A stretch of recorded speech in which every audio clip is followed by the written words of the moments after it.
கிருஷ்ணகிரி அருகே அத்தவானப்பட்டி கிராமத்தில் அமைந்துள்ள ஓம் பூங்காவனத்தம்மன் திருக்கோவிலில் நடைபெற்ற மகா கும்பாபிஷேக விழாவில் திரளாக பக்தர்கள் கலந்து கொண்டு அம்மனை வழிபட்டனர்.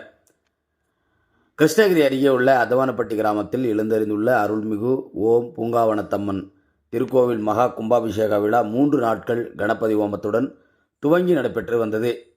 இதில் நவகிரக ஹோமம், வாஸ்து ஹோமம், பூர்ணதிதி ஹோமம் உள்ளிட்ட பல்வேறு வைபவங்கள் நடைபெற்றது.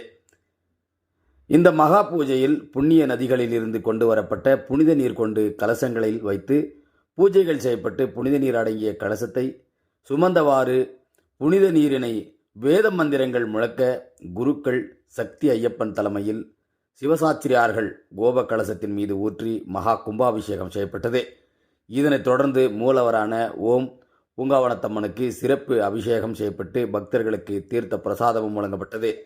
இந்த கும்பாபிஷேக விழாவிற்கான ஏற்பாடுகளை அத்தவானப்பட்டி கோவில் தர்மகர்த்தாக்கள் ஜீரன் என்ற திருப்பதி புல்லன் குடும்பத்தினர் மற்றும் பூசாரி குடும்பத்தினை சேர்ந்தவர்கள் மிக சிறப்பாக செய்திருந்தனர். மேலும் கோவில் கும்பாபிஷேகத்தினை முன்னிட்டு அனைவருக்கும் அன்னதானம் வழங்கப்பட்டது. இதனைத் தொடர்ந்து சிறப்பு அலங்காரத்துடன் காட்சியளித்த ஓம் பூங்காவனத்தம்மனை ஏராளமான பக்தர்கள் தரிசனம் செய்து வழிபட்டனர்.